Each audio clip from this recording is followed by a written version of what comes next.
Bonjour, j'espère que vous allez bien. Aujourd'hui, on va se retrouver pour une nouvelle vidéo sur un deck qui me paraissait plutôt être un deck troll, jusqu'à que je l'affronte en ladder et que je me fasse tuer tour 5, tour 6. Donc le deck qui peut vraiment bullshit s'il a toutes les pièces de combo et tuer même tour 4. Un des streamers que je connais a tué quelqu'un tour 4 tout simplement en ayant toutes les pièces de combo. Et j'ai un autre que je connais, un streamer qui s'appelle Rigvam et qui a fait une série de 13 victoires en top légende, donc à peu près de rang 400 jusqu'à top 200. Donc série de 13 victoires avec un deck qui paraissait troll. Ça a eu le mérite d'attirer mon attention et je vais vous présenter la liste. Donc voici le deck World War 3, le deck auquel il faut survivre aux mines. Si vous êtes un adversaire, évitez les mines. Tout simplement, c'est un deck basé sur l'OTK grâce aux mines. Les mines qui ont été jouées dans le démoniste. Démoniste chouette qui s'est transformé à un moment en démoniste mine pour OTK parce que c'est moins cher. Et ensuite, c'est joué maintenant dans ce voleur. Quelle va être la pertinence? Ça va être qu'on va jouer ceci. Vos Râles d'agonie se déclenchent 2 fois. Donc une mine, au lieu d'infliger 4, va infliger 8. Très souvent, l'adversaire va ne pas vouloir la gérer. Pourquoi? Parce que ça active votre arme à 4 qui gagne le random Râle d'agonie d'un serviteur qui a trigger pendant cette partie. Donc si la mine a été silence, ça ne marche pas. Si vous l'avez déclenché sans même que le serviteur soit mort, ça marche. Donc l'idée c'est quoi? C'est que vous allez faire mine. Imaginons que cette mine fasse 8 de dégâts. Derrière, vous allez garder souvent le sort à 3. Parce que vous avez beaucoup de moyens de piocher la mine, on verra ça juste après. Donc juste de la mine elle seule va faire 8. La blade va faire 4 plus 4 plus 8. Le Delfratol qui va se déclencher 2 fois, en partant du principe que vous avez la mine qui a été déclenchée une fois et que vous avez le sort à 3. Et même si vous n'avez pas déclenché le sort à 3, et cette arme va infliger 12 en tout, en 2 tours. Donc 12 dégâts... plus 8 dégâts, si vous avez le sort à 3 à un moment, plus 7 cartes, si vous la jouez en camouflé, derrière vous jouez la bombe, on va avoir 24, enfin vous voyez que ça peut très vite monter. L'idée c'est quoi? C'est qu'on joue ce sort à 3 qui va piocher la bombe pour sûr, à 100%, et qui va infliger 4 au moment où vous l'avez pioché. Derrière, on a quoi d'autre? On a le Shroud qui va piocher 2 serviteurs du deck. On joue Maestra pour avoir des gnolls pas chers, pouvoir contester le board en early. L'idée c'est de garder toutes les cartes échangeables également pour pouvoir faire en sorte que le gnoll coûte 2 au tour 2, si vous avez pioché un échangeable au tour 1, et à condition que vous n'avez pas pioché de mine, qui est la seule carte neutre du deck. Si vous piochez une carte neutre, ça va pas réduire le coût, parce que c'est une carte neutre, et donc le gnoll dit très bien, si vous piochez une carte d'une autre classe, réduit son coût de 1. Donc voilà, c'est pour ça qu'on va d'abord trade avant de potentiellement jouer la mine, trade des cartes. Si on est dans un match-up tempo, on veut être sûr d'avoir le gnoll qui coûte pas cher. Mais drop la mine sur 2, c'est pas mal si vous avez le sort à 3 sur 3 et que vous avez backstab en main, l'arme. Voilà, il y a des petites synergies sympas. En tout cas, le gnoll est un bon keep au mulligan également pour vous augmenter les chances d'avoir la mine sur le sort à 3, le Shroud. Et voilà, c'est un deck très riche en pioche. Godfishing pour chercher potentiellement une bombe au fond du deck, ou le sort à 3 qui piocherait la bombe. Et voilà, deck qui au final a l'air très stable, parce qu'on voit qu'il y a énormément de pioches. Et il y a des outils anti-aggro, comme les backstabs, les extorsions, les sorts à 2 qui infligent des dégâts. Et l'idée c'est que le burst vous permet de finir l'adversaire si les bombes n'ont pas suffi. Donc voilà, on va se retrouver en game pour tester. Ok, on se retrouve dans une première game contre Warlock. De mémoire, c'est un voleur. Donc je pense mulligan pour voleur. Dans tous les cas ici, on a envie de garder seulement la mine. On va potentiellement la jouer sur tour 2, sauf si on a un gnoll. L'avantage de garder la mine, certes ça va plus faire déclencher si vous piochez les deux sur... On va plutôt échanger l'extorsion. On n'a pas envie de réduire son coût vu qu'on la rééchange plus tard. Ok, là on a une bonne main quand même. Shroud, c'est excellent. On pourrait se dire on drop le gnoll ici. Derrière on Shroud. Derrière on fait la sort à 3. Trade. Ou simplement on se dit on trade. Et ensuite on joue le gnoll. Ou on peut trade aussi ça. Voilà, tant qu'on piochait pas... Ça ne va. Tant qu'on piochait pas 2 cartes neutres, la dernière bombe, le gnoll allait réduire son coût. Démoniste et les match-up lents comme démoniste, j'aurais envie de dire que c'est des bons match-up. Guerrier peut vite monter haut en armure. L'idée c'est qu'on va essayer de prendre de vitesse le guerrier. Très souvent il va pas savoir ce que vous jouez, il va juste se dire que vous êtes un deck qui peut pas OTK. Bon, jusqu'au moment où vous allez mettre la mine. Mais ouais, il va falloir faire des très gros tours de setup contre guerrier. Ok, est-ce qu'on prep Shroud ici? Oui, on se dit on garde la prep. Ça va aussi de garder la prep. Ok, on va piocher des bonnes cartes. On va jouer ça et ça prochain tour. Et peut-être même prep ça.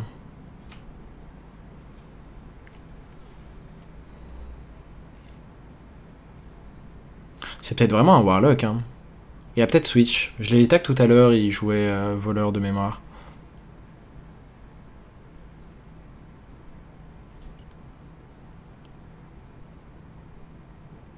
Parce que Warlock, en fait, l'idée c'est que vous allez quasiment OTK en fait.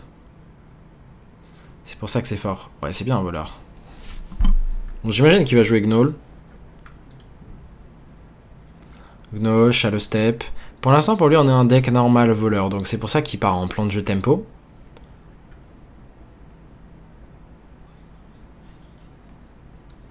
Donc là, on y va. On va faire ceci.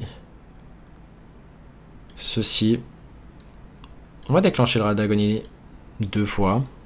On prend ce trade. On économise 3 PV. Il est déjà à 16. Si cette bombe meurt, il est à 8. Et si cette bombe meurt, il est à 0. Voilà. Si vous voulez un deck simple en mathématiques, c'est ce deck qui est fait pour vous. Là, c'est simple. L'adversaire est à 16. C'est des multiples de 8. Donc, logiquement, c'est pas trop dur à compter.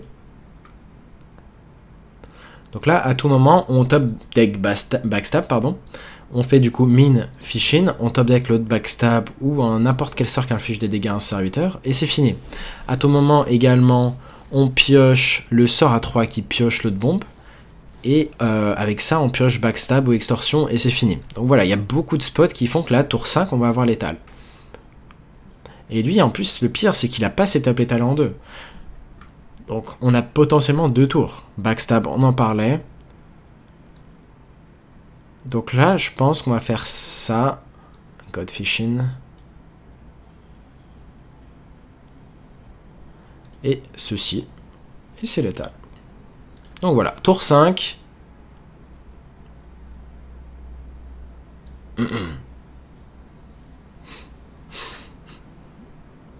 On coupera ce passage au montage, ne vous inquiétez pas. Oui, c'est le problème. Si vous avez les deux bombes en main, du coup, ça ne sera pas le burst. Et ce que j'ai oublié, c'est que j'ai pioché la bombe avec le Shroud. Ok, il va piocher soit la bête à 6, soit l'amalgame. On a l'info qui joue les deux. Dans tous les cas, il va falloir top deck quelque chose ici. Malheureusement, top deck un des deux nous aurait... En fait, ça change rien. En l'occurrence. On va trade ça. Extorsion. On a létal. Au final, c'est pas comme si le fait de Gnoll nous aurait sauvés, au final. Même si on avait une boulette, ça n'avait pas changé grand chose. Donc voilà, tour 6 malheureusement, le létal. On va essayer de faire des létals tour 5 et si on a beaucoup de chance, tour 4. Ok, on a trouvé une nouvelle game. Hunter, j'aurais envie de dire que c'est un match-up très lent, même s'il y a de grandes chances que ce soit juste un rogue, tout simplement. On a une carte échangeable, parfait. On va garder le Gnoll, pareil, on va garder. La mine, je pense pas qu'on la garde parce qu'on a ça. Du coup, si on top deck l'autre mine, on est rect totalement. Et ça va, on va avoir des souvenirs de game juste avant. Donc, on va éviter. Ok, l'idée c'est quoi? C'est d'échanger ce Cutlass. Oh, ok. On espère qu'il n'ait pas de buff. Oh, attendez. Est-ce qu'on considère juste de faire ça? En fait, on va pas le faire. Pourquoi? Si l'adversaire a le buff, plus 2, plus 3, on a le kill. Extorsion, plus le Gnoll. Donc là, on va juste drop le Gnoll. On va pas trade l'extorsion, elle peut servir à 0 de mana. Donc ouais, l'argument c'était, faut pas overreact. On veut que notre Gnoll coûte 2 de mana au prochain tour. Et au pire des cas, s'il avait le buff, on faisait extorsion, Gnoll, trade, et c'était bon.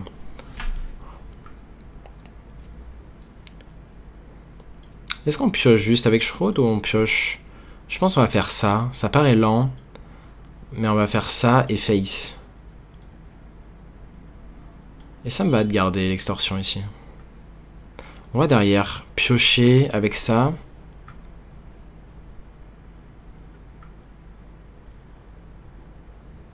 Il va double trade.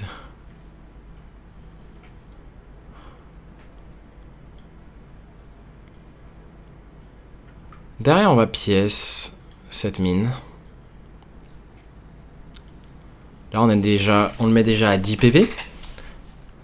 En fait, on a l'état le prochain tour, tout simplement. Donc là, vous voyez ce genre de spot où on va tuer tour 5. On est qu'à la deuxième game de test. Donc on va tuer l'adversaire tour 5. Il n'y a aucun counterplay pour lui avec son deck, en tout cas. Il joue pas de silence. Et voilà. On va voir à quel point on peut très souvent faire une sortie faisant les nuts comme ça.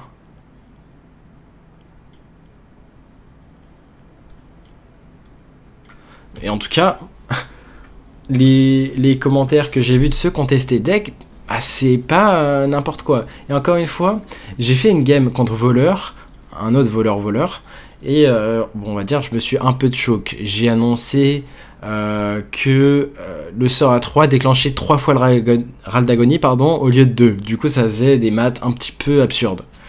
À base de, on peut peut-être même tuer tour 4 très souvent. Mais ouais, peut-être pas quand même. Donc l'idée c'est quoi? C'est que on va voir à quel point on peut très souvent tuer tour 5. Si on peut tuer tout le temps tour 5, ça veut dire que les pires match-ups ça va être ceux qui font de l'armure, comme guerrier par exemple. Et en parlant de guerrier, on en croise un. Donc ça m'a l'air à limite le seul mauvais match-up du deck. Mais sinon on a une liste du coup très intéressante. Si elle est aussi stable que ça, ça m'a l'air très intéressant. Si on arrive à avoir une carte échangeable sur tour 1, c'est très fort parce qu'on peut mettre le Gnoll sur tour 2. Et on va avoir besoin de ce Gnoll parce qu'on veut rentrer des dégâts du board si possible grâce au Gnoll.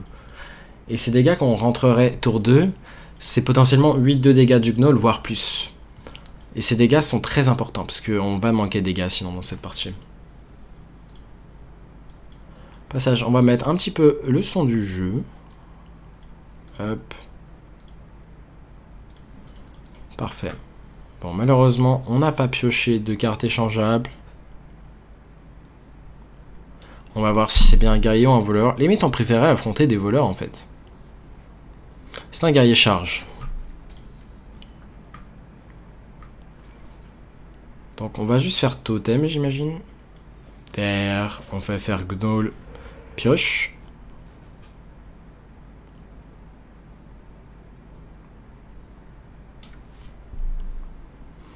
Faudrait au moins que ce Gnoll rentre une fois des dégâts. Parfait, on va échanger ça. On va mettre ça, on va piocher. Pour l'instant, il n'a pas l'info qu'on joue en OTK. J'imagine qu'on pioche la mine, hein. On veut pas qu'elle soit au fond du deck. Surtout qu'on a ça, et prep ça potentiellement. Ok, pas de pièce Shield Slam. Il a pièce Shield Slam. Dommage, là il fallait que le Gnoll rentre absolument ses dégâts. Malheureusement, c'est raté. Du coup, on risque de la jouer un petit peu lentement, à base de dag. Ouais, la main est un peu lente pour le coup.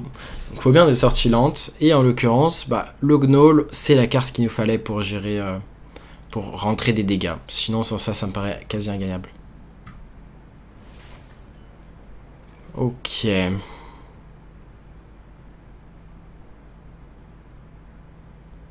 On va faire quoi du coup ici? On va faire ça. Ça. Prep ceci.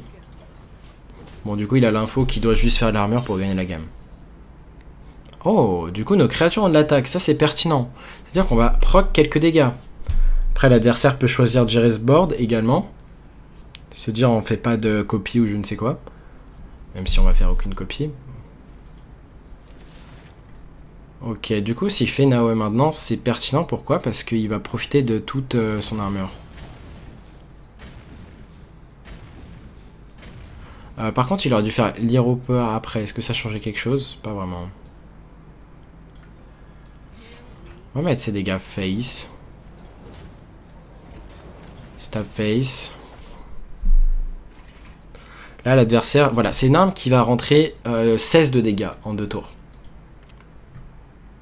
Donc là, l'adversaire, prochain tour, on lui rentre 16 plus 4, 20, 23. On est déjà 2 off contre un guerrier qui a fait une sortie de réponse parfaite. Et il n'a pas fait d'armor up. Donc là, à tout moment, on a gagné sur un top deck. C'est gagné.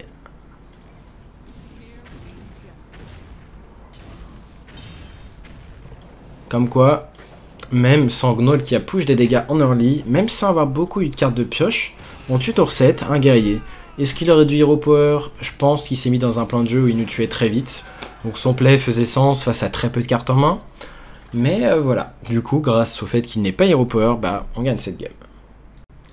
Ok, on affronte un paladin, on va garder les cartes échangeables comme d'habitude.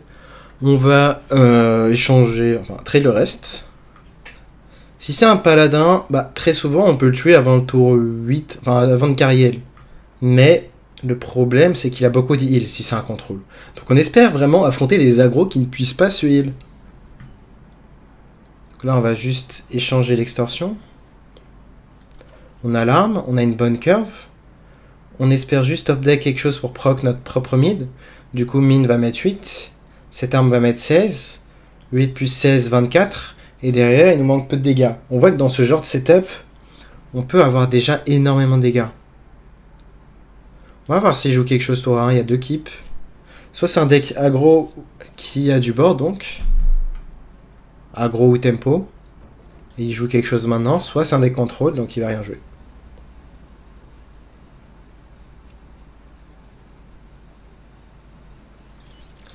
Ok, c'est un deck aggro. Normalement, il n'a pas moyen de nous gérer la mine. Hein.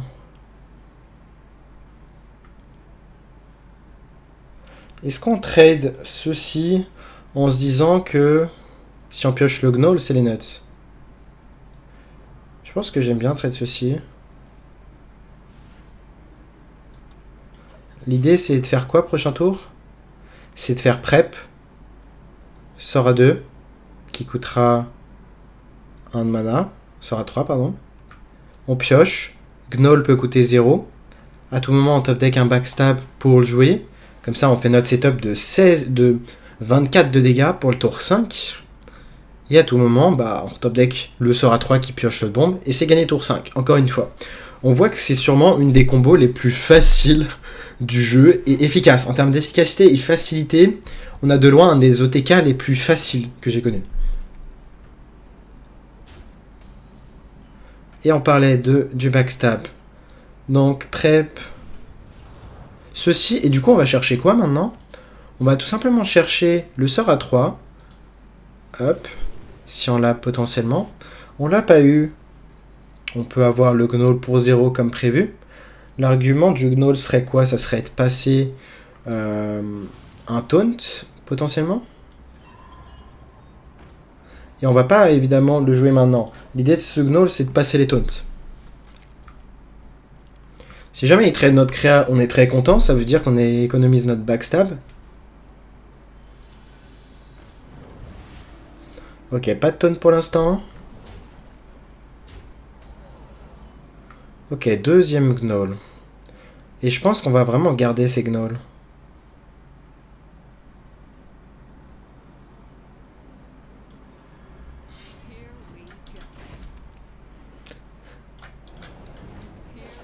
Bon, on apprend encore le deck et on va peut-être perdre cette game qui est sûrement imperdable de base. Je pense qu'on va dropper 2 Gnolls vu qu'on a choke. On espère qu'un Gnoll connecte des dégâts face. Là, on aurait dû le mettre à tout simplement 14, 10, 6 et c'était quasiment à l'étal en Bah, c'était létal si on piochait derrière le Sketchy Information. Là, il va prendre les traits du coup. Une 4-5 qui va rentrer des dégâts face. On peut quand même gagner, c'est ça le pire. Malgré le choc de 8 de dégâts, ce qui est énorme.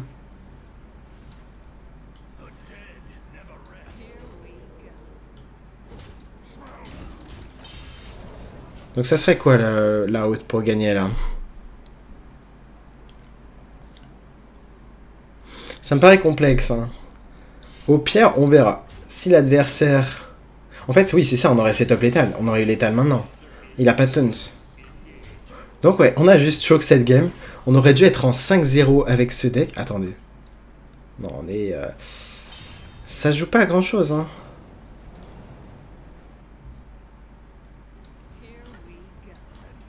« 4, 8, 11, 13. Ouais, c'est dommage. On a choc cette game. Vous pouvez me blâmer pour avoir choc la game. Mais on est dans la phrase d'apprentissage du deck. Et l'avantage des erreurs comme ça, même si c'est du gros choc, c'est qu'au moins, ça vous... Bah, peut-être ça va vous vacciner vous aussi à faire cette erreur. En tout cas, moi, je serais vacciné pour sûr. Je serais de vraiment penser à tuer cette bombe avant de jouer ce A4, du moins le proc. Et pareil, l'avantage, c'est que contre les decks comme Boar Priest, j'ai le sentiment qu'on a de quoi être plutôt bien devant. On va juste garder la main comme ça. On veut pas piocher l'autre bombe et être rect. Ok, on a une très bonne main ici. Donc là, ce qu'on va rechercher maintenant... Quand on a l'arme à 4, on a une bonne curve. Hein. Il y a un monde où quand même on fait Hero Power. Ça dépend de quel prêtre on affronte. Parce que s'il joue des silences, globalement, ça va pas être trop pertinent de les jouer maintenant. Ok, c'est un prêtre cochon. On va juste Hero Power du coup. Comme ça, on mettra de la pression avec le Gnoll, c'est pertinent. Derrière, on refait un Hero Power.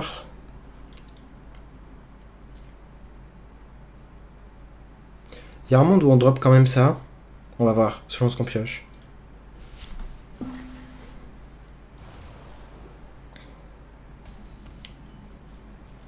Ok, on va échanger ça, je pense.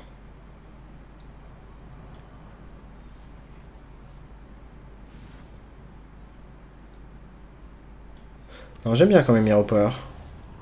Est-ce qu'on se dit, on refait un Hero Power prochain tour ou on est fine là de pas faire d'Hero Power? Je pense qu'on est fine.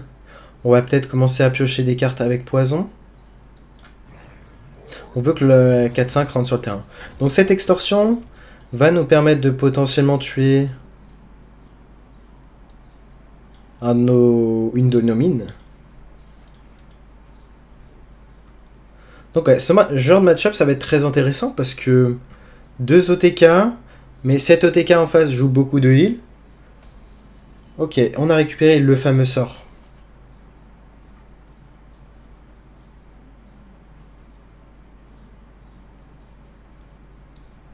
Est-ce qu'on le joue maintenant? Ou est-ce qu'on n'attend pas le prochain tour?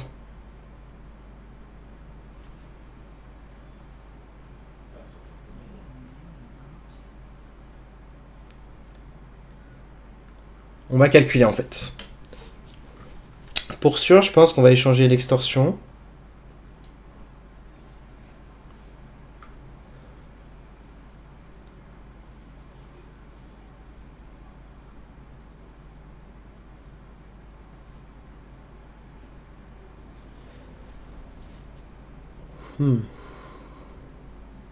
En fait, on veut être sûr de profiter de chaque proc du Death Rattle. Donc je pense qu'on va juste dag ici. On rentre des dégâts face. Ou ça sert à rien parce qu'il peut se soigner. Exiré là potentiellement. Il sait pas quel deck on joue. On n'a pas encore joué de cartes du package Death Rattle. On va garder l'arme pour avoir un max de stats. En fait, ouais, là, on va peut-être attendre. Prochain tour, c'est peut-être le moment. Ok, il veut piocher déjà.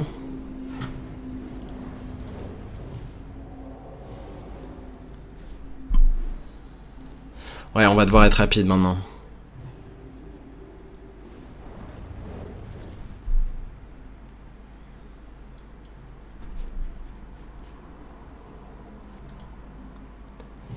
Il se soigne. Ok, c'est du soin qui n'ira pas dans sa tête.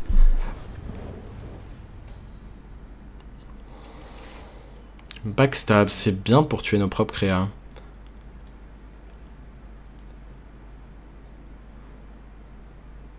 Est-ce qu'on fait ça? Et de la pioche? Ou est-ce qu'on se dit on attend encore un tour? On peut faire combien en un tour en fait? On va faire combien? On calcule. 8, 16, 24. On peut faire quand même beaucoup. Non, je pense qu'on doit la jouer. Statistiquement, c'est correct. On tue ça, on trade cette cléric. On espère qu'il n'ait pas de Xyrella. S'il a Xyrella, ça veut dire qu'il soigne. Ah, il peut soigner notre héros. Ouais, on est bas en PV, c'est dommage. On espère qu'il n'ait pas Xyrella. C'est la seule carte chiante qu'il peut avoir là. Derrière, on a un bon tour à base de piocher le Défratel. On espère qu'il tue pas cette de 2. Je pense qu'il va Handmaiden pour piocher. S'il est parti en tour de pioche avec peu de cartes, cléric, pyro, c'est qu'il voulait faire Handmaiden derrière. Attends, par contre, s'il a Handmaiden, il aurait dû la jouer avant. Ok, il vient de la piocher. Du coup, ça nous va. Hein. S'il n'y a pas de silence, ça nous va vraiment. Est-ce qu'on n'a pas juste gagné en 2 tours si on top deck la mine là? Parce qu'on peut avoir combien? 8. On peut avoir énormément là. Ok, on va éviter de choke cette fois-ci. Je pense qu'on va piocher avec ça.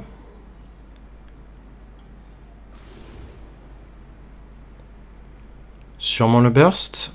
Ou on se dit notre arme. Je pense que le burst est plus pertinent ici. Vous me direz tout est du burst. J'aurais dû taper face avant.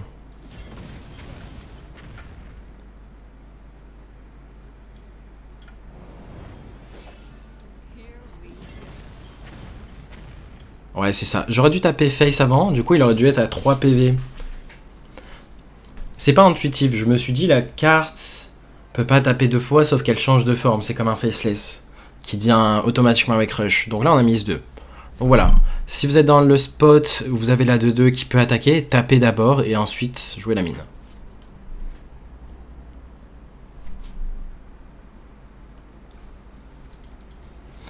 Ok, il va sûrement faire le sort à 0. On a combien de dégâts là? Est-ce qu'il va en faire un autre? Ce problème, c'est que ça reste plus qu'un tour. Donc là, Défratel. Attendez, on peut avoir l'étal en fait. S'il soigne pas plus que les hoppers. Ouais, en fait, voilà. Au moins, on apprend au fur et à mesure du deck des synergies qu'on peut faire. Là, on pourrait se dire, merde. Le Défratel, bah merde. Il y a 2 stacks, faut attendre 2 tours. Sauf que là, on fait juste tir au power et c'est fini. Donc tour 7, on a été plus rapide que Boar Priest. On a choke 2 dégâts en plus de ça. Ouais, vraiment on a un deck solide. Hein. Je sais pas ce que vous en pensez vous d'un terme... en termes de viewer de la decklist. Mais en tout cas, je sens que je vais bien spammer la decklist. En fait, autant la spammer tant que personne ne la joue. Il y a du monde, il y a quelques personnes vraiment qui jouent la decklist. Peut-être que la liste est un peu instable, c'est pour ça, les gens se disent c'est du troll. Sauf que justement, ce temps où certaines personnes vont se dire ce deck est du troll, et pendant ce temps, bah, il y a les opportunistes qui vont tenter le deck et voir que le deck est insane. Là vraiment, moi quand je vois quelqu'un qui fait des stats insane avec le deck, ça me fait des clics. Et c'est ce qui s'est passé quand j'ai gagné la Gamers Assembly à Poitiers.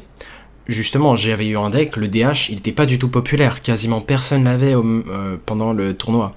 Et moi j'ai vu les stats des gens, j'ai vu les stats de Tice, j'ai vu les stats de plein de joueurs, et j'ai vu à quel point il y avait des joueurs, un joueur qui a fait 19 victoires d'affilée avec, ça m'a fait tilt. Et donc j'ai joué le deck, tout simplement. Ok, je crois qu'il joue Voleur Suite. Donc voilà, être opportuniste, c'est un des secrets d'Hearthstone si vous voulez vraiment, comment dire, si vous voulez vraiment climb très vite. Quand il y a un nouveau deck qui arrive. Si vous vous rendez compte... Oh. C'est qu'il y a une fenêtre de Sardoche qui s'est ouverte. Ok. On va trade ceci. Il nous manque quoi? Il nous manque la bombe, mais on va pouvoir la piocher avec ça. Du coup, il nous manque le sort à 3. On sait que c'est un voleur. Est-ce qu'il pense à Hero Power? Juste pour se mettre orange, parce qu'il sait ce qu'on joue, on l'attaque une fois, justement. C'est la game qui n'était pas record.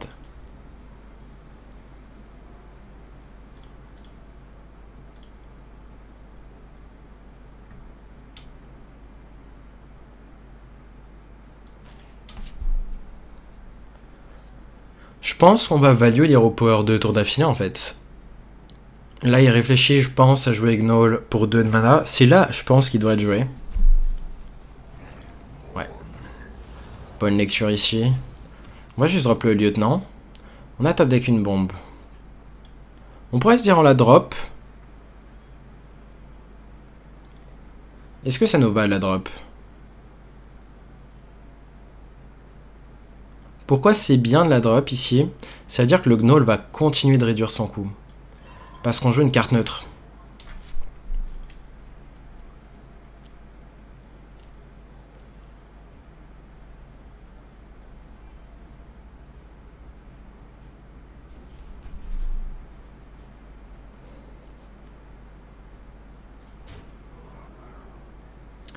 Et ça nous va de drop cette bombe parce que même si on a ça en main, on va piocher l'autre bombe avec ça. Ok, il va tuer notre bombe, ça nous va. On économise du coup 2 PV. Il a tapé avec le Gnoll? Ouais, il a tapé.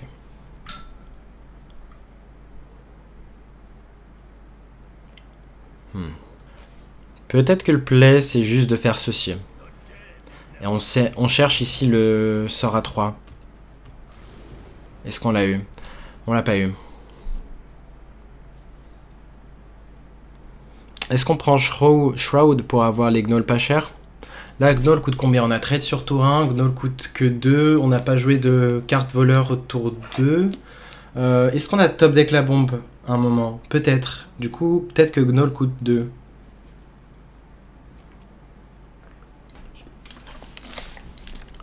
Ok, peut-être qu'on va drop l'arme et tout. Redrop arme. Ça fait sens en vrai.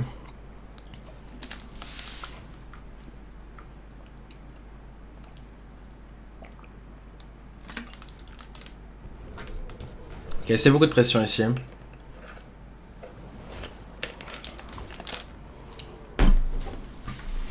Est-ce qu'on n'a pas juste gagné si on top deck Ok, on a un Gnoll.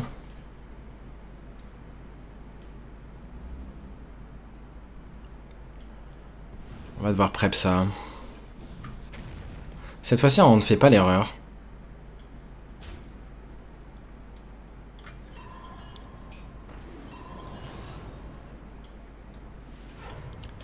On pourrait se dire, limite, on découvre une carte d'une autre classe. C'est pertinent, non?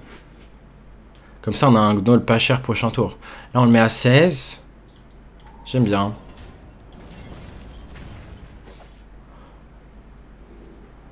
Intéressant. Windprey va bien se mettre.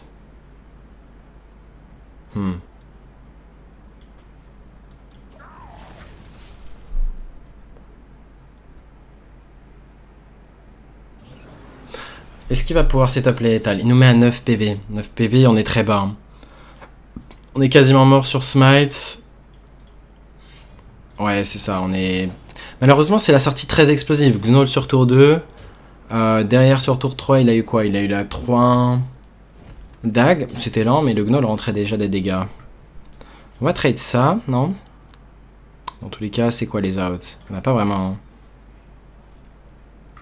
Ouais, il n'y a pas d'out. Dommage. Ça joue pas à grand chose. Hein. Si on avait juste un tour de plus, parce que moins de pression là. Ouais, c'est ça, il a joué ça à 4 de mana. Il y a eu des 3-3 un peu tôt avec le Gnoll sur 2 qui fait énormément de dégâts. On va voir qu'en game, hein, j'ai envie de reculer avec le deck. Comme ça, vous aurez plein d'échantillons. Mais vraiment, en fait, j'ai la sensation que quoi? Voleur Fief a besoin de faire une sortie insane. Vraiment pour vous prendre de vitesse. Sinon, bah, il se fait punir. Guerrier, est-ce que c'est un vrai guerrier? Attendez, est-ce que le tracker bug pas un petit peu là? Je crois bien.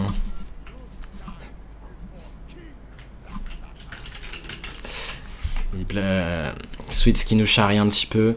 Intéressant là l'équipe. Peut-être qu'on va full keep ici. C'est peut-être un voleur. Ah. Il y a un keep à gauche. Est-ce que c'est une quest? Il n'y a pas beaucoup de quests. Normalement. On va pas utiliser la prep maintenant évidemment. Parce que ça voudrait dire qu'on réduit plus les coups des gnolls.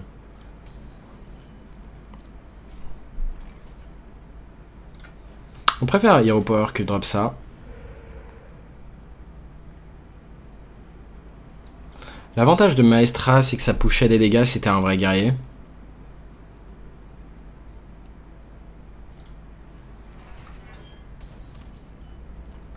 On a pioché une carte neutre. Est-ce qu'on la joue maintenant? Je pense pas.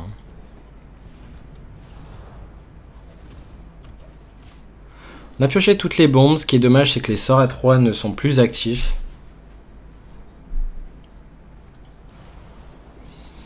From the Death. On va juste drop Maestra Gnoll. On espère que au moins ils pourront connecter un des deux. Des dégâts. Malheureusement, on top deck le sort mort. Et je pense que c'est pas un spot gagnable. Pourquoi? Parce qu'il a utilisé From the Death. Il va pouvoir cheater en mana. S'il a une très belle carte ou s'il a Finlay, bah c'est fini. Par exemple, Rokara maintenant c'est fini. Il va chez le slam malheureusement. S'il n'y a pas de chez le slam par contre on est bien. Ok, on n'est pas trop mal. On va faire ça et drop ça. Je pense que le play c'est de pas être trop lent non plus.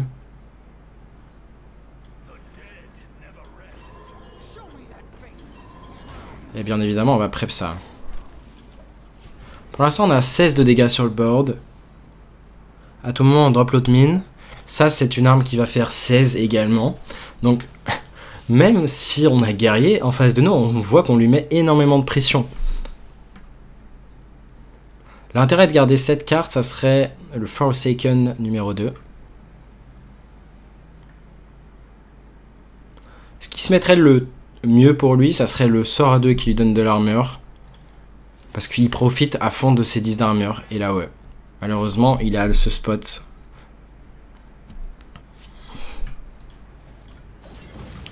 Donc à voir si on garde cette bombe ou pas. Ouais, c'est dur comme sortie.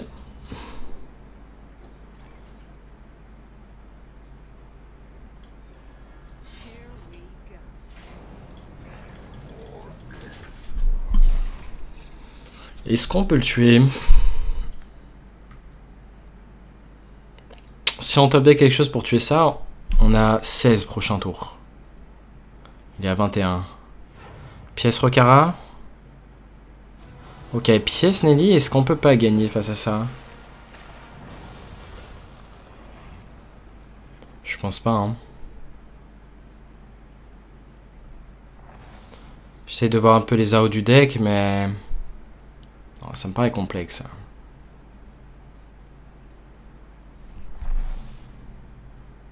C'est le dernier tour en plus. Ouais, ça m'a l'air très complexe. Ah, ça joue pas à grand chose, hein. Vraiment, si on n'avait pas pioché la dernière mine, il se passait quoi? Bah, l'adversaire prenait 8. Derrière, on faisait ça. On piochait la mine. On jouait la mine. On la tuait. Ça se joue à vraiment rien, hein.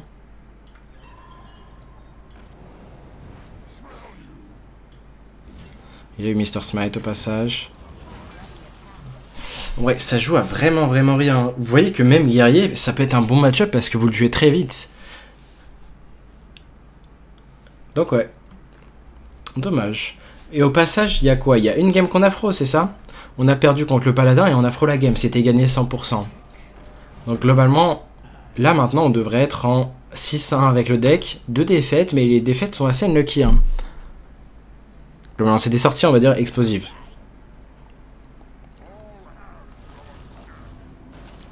Donc ouais, pour l'instant je suis très content du deck malgré les défaites.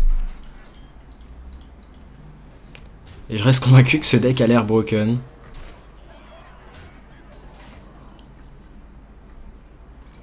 Et malheureusement c'est 2 meilleures cartes d'armure. Dommage, on va concede. pense qu'on va en refaire au moins une. C'est bien. Plus on fait de game, plus on diminue la variance. Et plus on voit vraiment le potentiel du deck.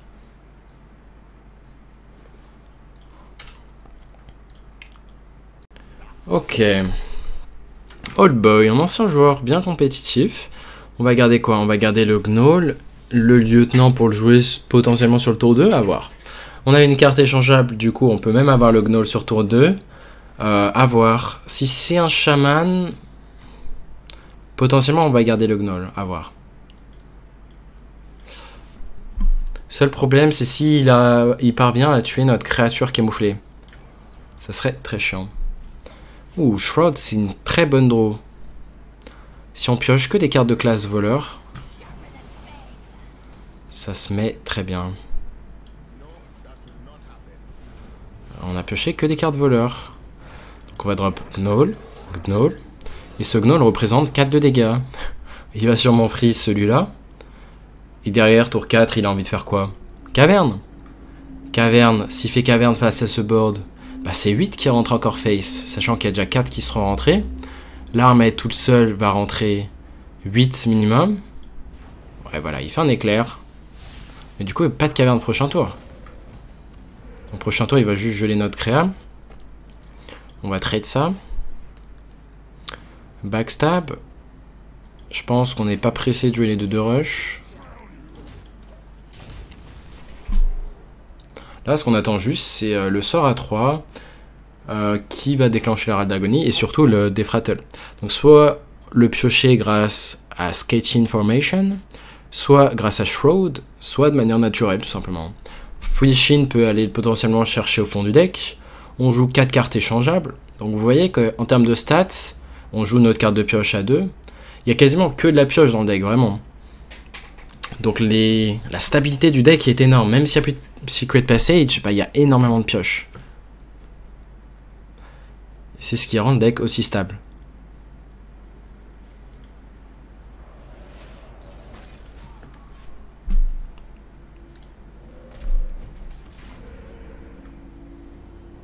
Malheureusement, c'était une des cartes mortes à piocher.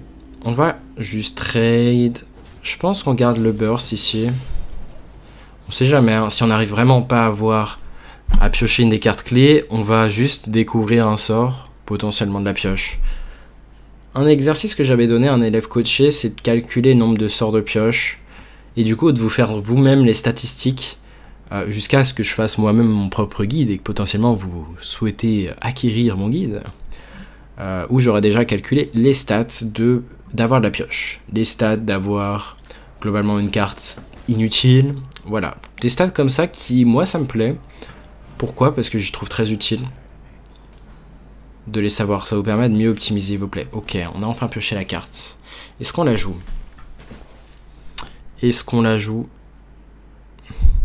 On peut rentrer 8. On le met à 18. Arm face, 17. Derrière, l'autre arme, 13. 9.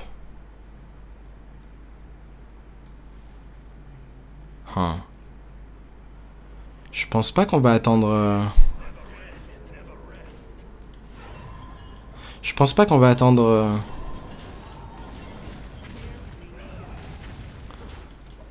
de piocher le sort à 3. Parce qu'on peut avoir un setup létal là en 2 tours. 13, 9. Il a plus de pièces, c'est ça? Ou c'est nous qui avions la pièce? C'est nous qui avions la pièce, ok. Donc là, 13, 9, 5. Proc du Hero Power. Même s'il a un taunt backstab, il joue pas de taunt dans sa decklist. Il peut découvrir du heal sur les teachers à 4 de mana. Mais ça lui coûterait 5 de mana de découvrir un heal et de le jouer. En fait, il y a ça qui va mourir. On a quasiment létal en fait. 13, on va retaper 9. Tuer ça 5. Ouais, on a quasiment létal en fait. Déjà là, on pourrait le mettre à 5 maintenant. Mais ça sert à rien en vrai. Il a pas de polymorphe dans sa liste, même s'il en a un, il est mort. Donc voilà, Shaman, pareil, un autre match-up. Selon ce que vous affrontez, il y a de très grandes chances que vous affrontez au moins un voire deux decks qui sont de très bons match-up et en grande quantité. Hein. Le plus chiant, je pense, ça va être voleur. Et au final, bah, je suis à 2-1 contre le deck. Et la seule partie qu'on a perdue, c'était une sortie très rapide.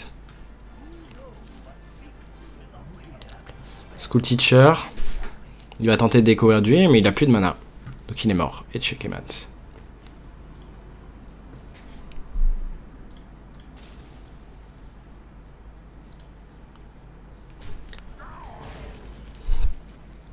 Parfait. Il est bien mort.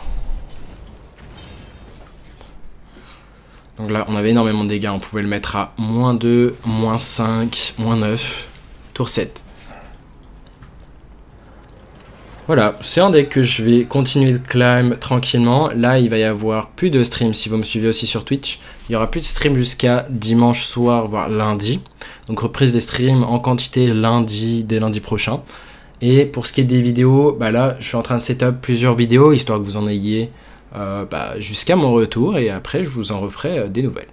Voilà, sur ce, j'espère que vous avez aimé la vidéo sur le deck, la World War 3. Et je vous dis à la prochaine pour une nouvelle vidéo. Tchuss.